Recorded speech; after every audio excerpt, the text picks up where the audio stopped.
ये पैसा नकली है वो मुझे पता है, ये पैसा नकली है आपको पता है, लेकिन ये पैसा नकली है भगवान को थोड़ी पता है। इस बार कैसे भी करके कंप्रोमाइज कर लीजिए, अगली बार ऐसी गलती नहीं होगी। बताओ। अरे मूर्ख, ये पैसा भगवान थोड़ा लेते हैं, ये पैसा हम लेते हैं। तुम लेते हो, लेकिन समस्या का समाधान तो भगवान करते हैं ना। पैसा का असली हकदार तो भगवान हुए ना। अबे मूर्ख, भगवान मिट्टी पत्थर के बने होते हैं, वे इन पैसों का क्या करेंगे?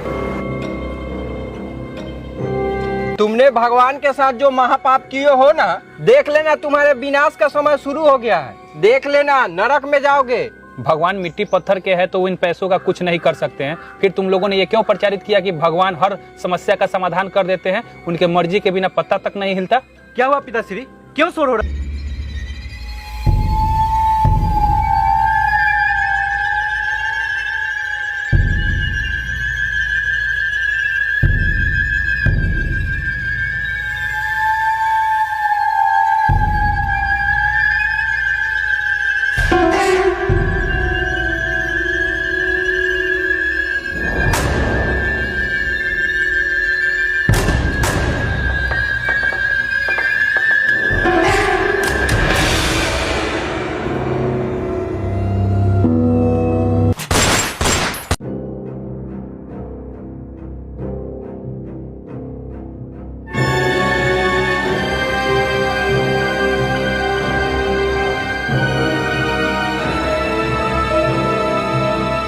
अरे ओ बिरजुआ।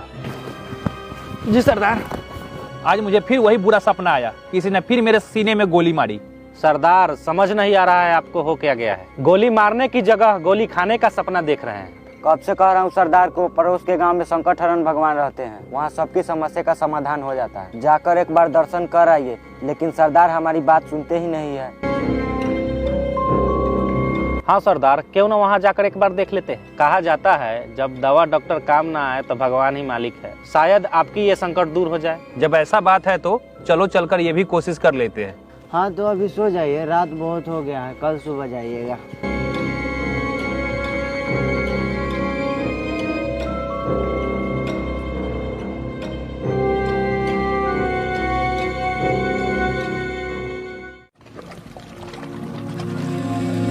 अरे झरिया, अरे लगता है सरदार कुछ ज्यादा ही तैयार हो रहे हैं। कैसे लग रहे हैं सरदार? आप मंदिर जा रहे हैं, किसी को लूटने नहीं। इस तरह का पहनावा वैसे पवित्र जगह पर शोभा नहीं देता। जाकर कपड़ा बदलिए। सरदार, छोटे सरदार सही कह रहे हैं। ठीक है, रुको मैं कपड़ा बदल के आता हूँ। बताओ अब कैसे लग रहे हैं? एकदम हीरो की तरह लग रहे हैं सरदार, लेकिन बंदूक रख दीजिए। ठीक है, तुम लोग अपना ध्यान रखना और देखते रहना, हम आते हैं। ठीक है दर्शन करके।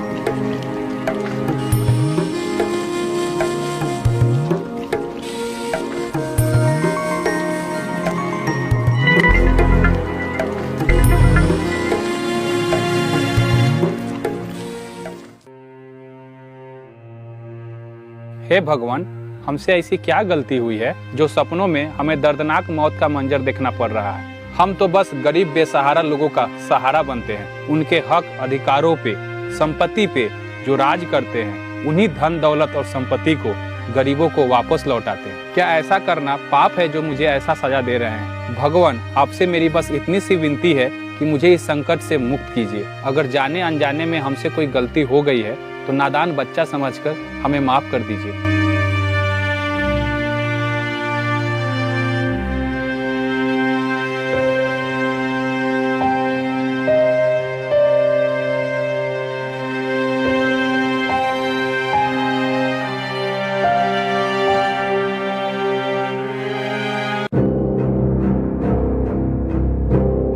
अरे मूर्ख, तुम्हें शर्म नहीं है भगवान के चरणों में नकली नोट चढ़ाते हुए? पैसा नकली है, दिखाई तो जरा।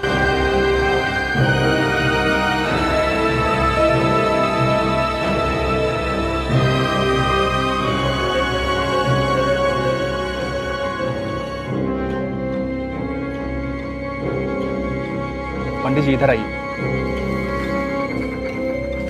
क्षमा चाहता हूँ पंडित जी, मुझे नहीं पता ये नकली नोट मेरे पॉकेट में कैसे आ गया।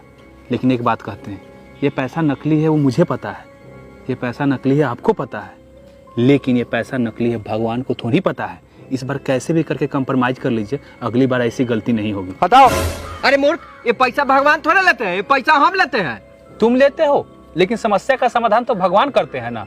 पैसा का असली हकदार तो भगवान हुए ना। अबे मूर्ख, भगवान मिट्टी पत्थर के बने होते हैं, वे इन पैसों का क्या करेंगे?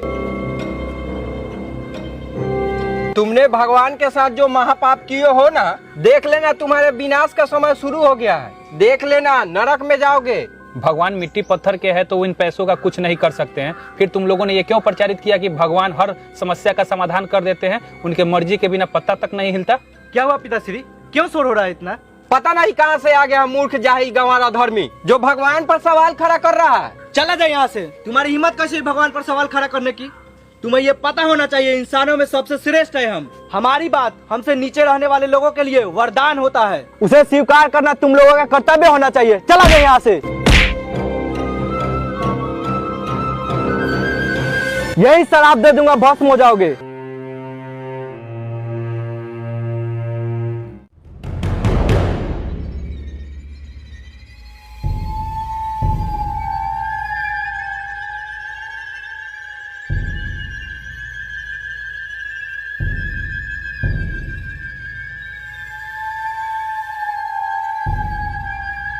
उस पुजारी ने आपको अपमानित किया, इसके बावजूद हमें चुप रहने के लिए बोल रहे हैं आप? सरदार, ऐसे चुप बैठने से नहीं होगा। अरे बस करो, उसने मुझे अपमानित किया, मुझे उसकी चिंता नहीं है। मैं बस ये नहीं समझ पा रहा हूँ कि इतने दिनों तक मैं इस पाखंड में कैसे फंसा रहा। सदियों से लेकर आज तक भगवान को मोहरा बनाकर लोगों को ठगा जा रहा है। सरदार, ये बात तो हम उसी दिन समझ गए थे जब आप बाबा साहब ज्योतिबा फूले पेरियार की लिखी किताब को पढ़े थे। तो तुमने इन सभी बातों को पहले क्यों नहीं बताया? सरदार, क्या बताता, लोगों को सच्चाई पता होने के बाद भी वही आस्था का शिकार बन जाते हैं। सभी को पता है कि गाय के गोबर में बैक्टीरिया टेटनस जैसी बीमारी पाई जाती है, लेकिन फिर भी उसे भगवान मानते हैं। सरदार, जिंदा स्वर्ग जा नहीं सकता और मरा हुआ वापस आ नहीं सकता, लेकिन स्वर्ग नरक के डर से लोग आज भी अनेकों कुप्रथाओं को चला रहे हैं। यहाँ लोग कुत्तों से प्यार करते हैं, उसे नहलाते हैं, खिलाते हैं, पिलाते हैं और साथ भी सुलाते हैं। वही दूसरी तरफ कुछ वर्ग इंसान से छुआ जाता है, उसे नीच अछूत कहकर मारा पीटा जाता है। सरदार, ऐसे न जाने और बहुत सी घटिया व्यवस्थाएं चल रही है, जिसके बारे में बताना शुरू करूँ तो सुबह से शाम हो जाएगा। बिरजुआ, जाओ उस पुजारी को उठा कर लाओ और उसकी एक मूर्ति वहीं रख देना। मूर्ति? क्यों सरदार? मैं जैसा बोलता हूँ वैसा करो। चलो चलो सब चलो। ए झड़िया, इधर आओ। अरे बाबा साहब डॉक्टर भीमराव अंबेडकर पेरियार ज्योतिबा फूले की पुस्तकें कहाँ मिलती है? सरदार, आपके पास मोबाइल है? हाँ है। दीजिए। ये है गूगल, इसमें जाइएगा और मूल निवासी मेगा मार्ट ऑफिशियल सर्च कीजिएगा। ये रही बहुत सारी बुक, आपको जो चाहिए वो ऑर्डर कर सकते हैं। अच्छा, यहाँ मिलती है पुस्तकें? हाँ। ठीक है, मैं ऑर्डर करता हूँ। जाओ, तुम जाओ, साथ में जाओ।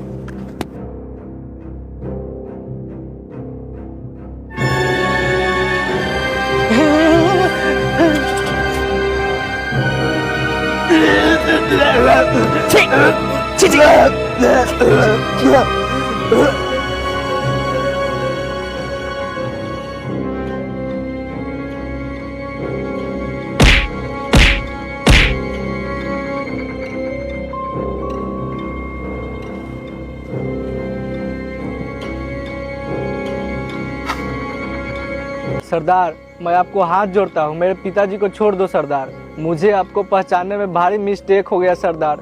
मेरे पिता के बदले एक मूर्ति घर पे रख दी गई है सरदार। हाँ, वो मूर्ति हमने ही वहाँ रखवाई है। और सुनो, तुम्हारे पिता अब यहीं बंदी बन के रहेंगे और उनको खाने के लिए कुछ नहीं दिया जाएगा। तुम अपने पिता की सलामती चाहते हो तो जाओ, घर रखी मूर्ति को सेवा करो, उसे खिलाओ, पिलाओ, नहलाओ। ये सारी सेवा तुम्हारे पिता को भी मिल जाएगी। सरदार, वो पत्थर की मूर्ति है, वो निर्जीव है, वो भला कैसे खा पी सकता है? उस मूर्ति को खिलाने से मेरे पिताश्री का पेट कैसे भरेगा? ठीक उसी प्रकार से जैसे पूजा पाठ यज्ञ हवन करके मूर्तियों में प्राण प्रतिष्ठान करते हो, वैसे ही मेरे पिताश्री भूखे मर जाएंगे सरदार, रहम कर दीजिए। मरे हुए व्यक्ति को स्वर्ग भेजते हो, उनके परिजनों से लिए दान दक्षिणा को स्वर्ग भेज सकते हो, तो ये तुम्हारे लिए कौन सी बड़ी बात हो गई? माफ कर दे सरदार, भारी मिस्टेक हो गई। ये लो पैसा और तुम अपने मूर्ति के लिए एक आलीशान घर बनाओ। सरदार, मेरे पिता यहाँ बंदी है और उस मूर्ति के लिए आलीशान महल बनाओ, ये तो मूर्खता है सरदार। मैं देखना चाहता हूँ तुम्हारे पिता की मूर्ति की सेवा करने पर तुम्हारे जिंदा पिता की सेवा होती है या नहीं? नहीं सरदार, उस मूर्ति की सेवा करने से मेरे पिता का सेवा नहीं हो सकता है। तो फिर मरे हुए व्यक्ति के पास दान किया वस्तु कैसे भेजते हो? अब माफ कर दीजिए न सरदार, आपका पैर पड़ता हूँ, अब बकस दीजिए।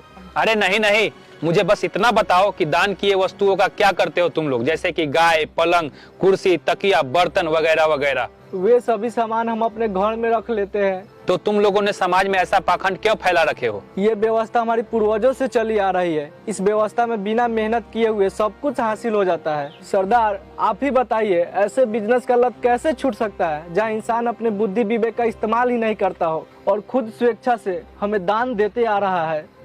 सरदार, इस दोनों को यहीं ठोक दूं क्या?